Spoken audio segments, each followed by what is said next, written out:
If you've lived in your home for 20, 30, or maybe even 40 years, the idea of downsizing will feel overwhelming because it's not just about selling a house, it's about leaving behind memories. Your kids grew up there, you hosted holidays there, you know every creaky floorboard and every neighbor on the block. And for a lot of homeowners, downsizing feels scary because there are so many questions. What if I regret it? What if I don't have enough space? What do I even do with all my stuff? Is now even the right time? So today I want to walk you through the biggest things people should consider before downsizing, the myths that keep people stuck, and what actually makes the transition easier. And honestly, after helping so many families through this process here in the Chicago suburbs, I can tell you this: the people who downsize successfully usually aren't the ones with the perfect plan. They're the ones who prepare emotionally and financially before making a move. Hi, I'm Jamie Herring with the Herring Homes team at Coldwell Banker Realty, and my team helps buyers and sellers all over Lake County and the northern Chicago suburbs. And honestly, downsizing has become one of the biggest conversations I'm having with homeowners right now in Lake County in places like Libertyville and Vernon Hills and Gurnee, because a lot of these longtime homeowners are sitting on tremendous amounts of equity. They could have bought that house for $250,000 many years ago, and now that same house is worth over $600,000. And what's really interesting is that smaller homes, especially ranch homes and maintenance-free living areas, are in very high demand right now. A lot of buyers specifically want first floor primary bedrooms, less maintenance, smaller yards. They want the snow and the grass done for them, and they don't want a home with stairs.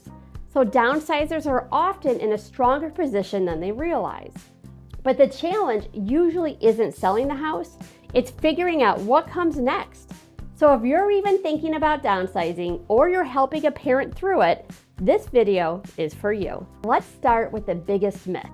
A lot of people assume downsizing automatically means giving something up. A smaller house, a smaller yard, less storage, less freedom.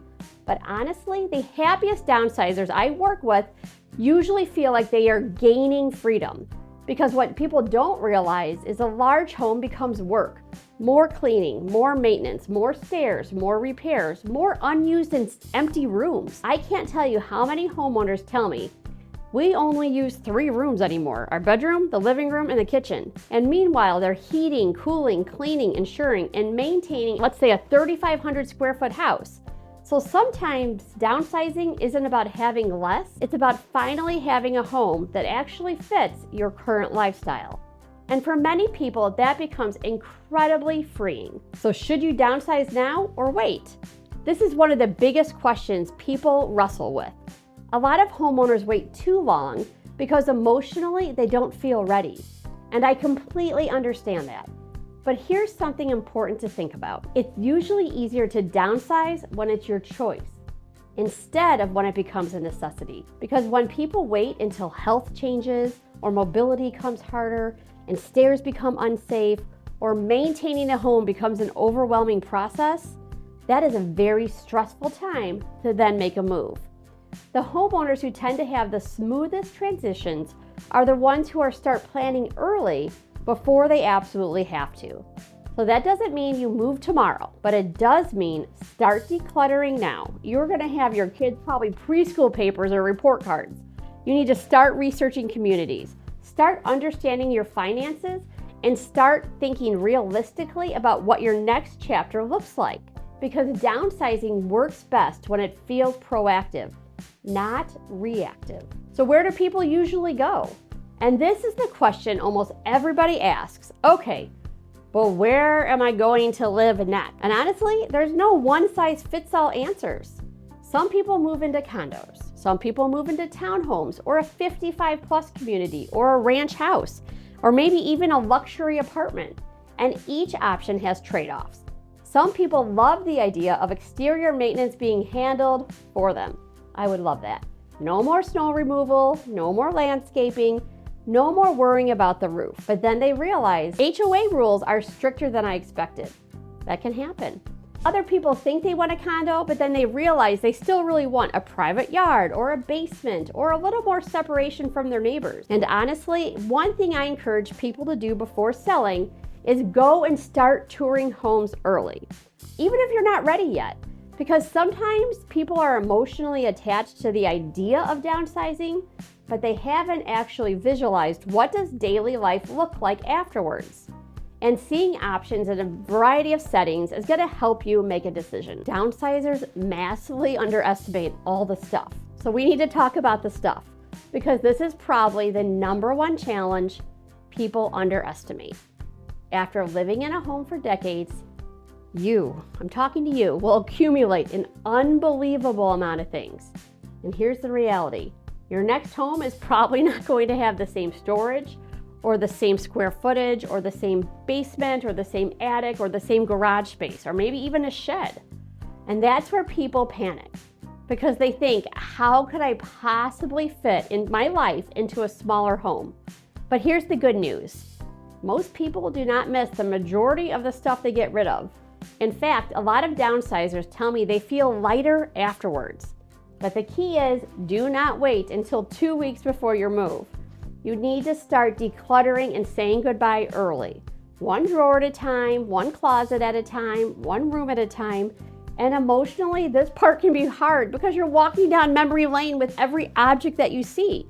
But I will tell my clients, you're not getting rid of the memory, you are just getting rid of the item.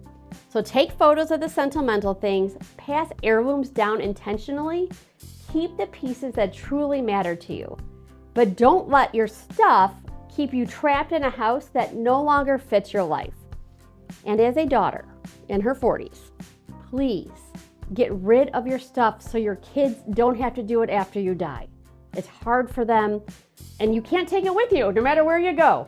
So go through your things now and say goodbye to things, and don't save it just for your kids to handle it. Now let's talk finances, because this surprises a lot of people.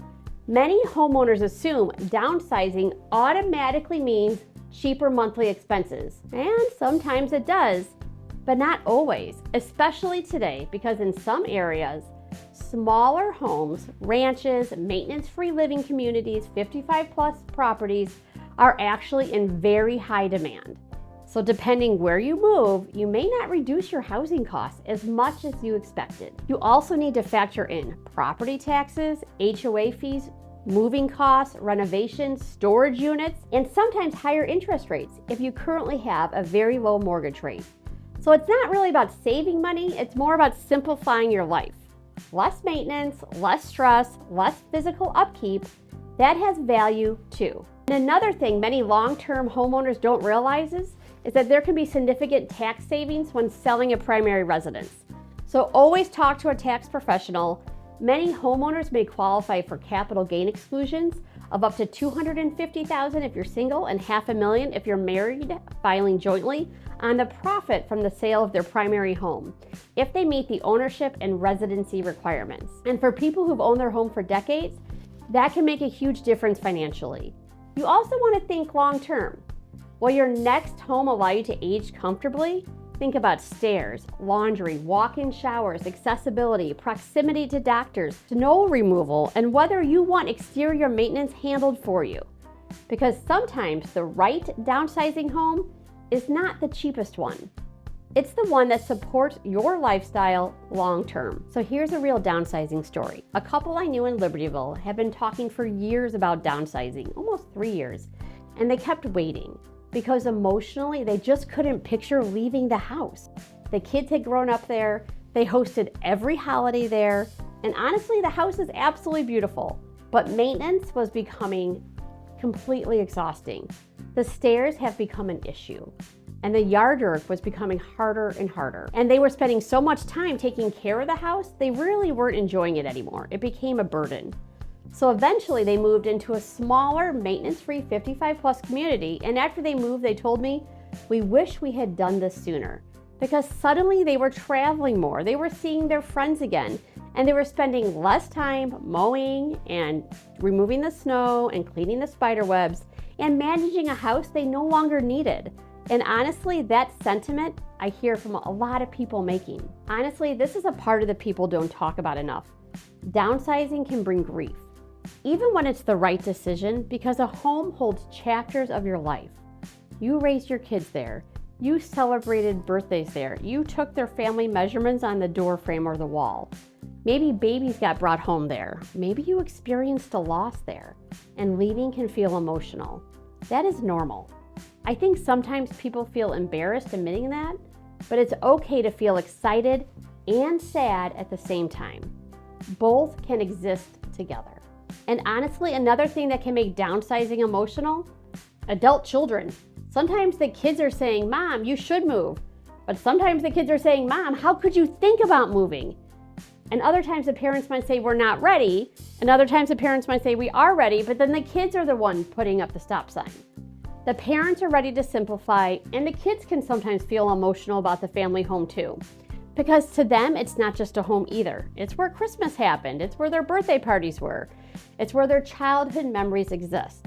And I always tell families, try to approach these conversations with patience instead of pressure. Because the best downsizing decisions happen when everyone feels heard, especially the homeowner making the move. What do buyers want from their new downsized homes? This is really important if you're thinking about selling. A lot of downsizers have beautifully maintained homes, but they haven't updated them in many years. And sometimes sellers think, well, buyers can just change it. I hear that a lot. But presentation matters tremendously, especially today. So things like fresh paint, decluttering, updated lighting, staging, having a cleaning crew come in, bright light spaces, and great photography will dramatically affect how much buyers are willing to pay. Because buyers shop emotionally first. And when a home feels lighter and cleaner and decluttered and move-in ready, you're going to attract strong interest.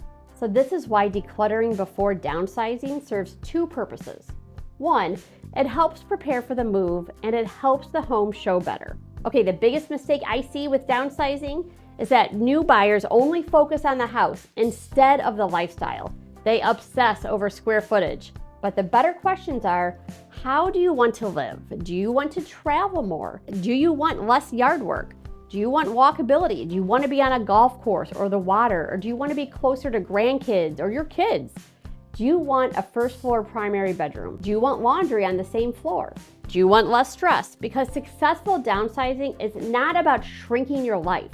It's about designing your next chapter intentionally. And honestly, for many people, it becomes one of the best decisions they ever make. And if you're even thinking about downsizing, even if it's a year or two away, start planning early. Because the earlier you prepare, the more options and flexibility you usually have. And if you'd like, my team actually put together a free downsizing guide, and I would be happy to send it your way. And if this video was helpful, make sure to like and subscribe, because every single week I share real estate advice about buying, selling, downsizing like today, and living in the Chicago suburbs. And remember, downsizing is not about shrinking your life. It's about creating a lifestyle that fits the life you want right now.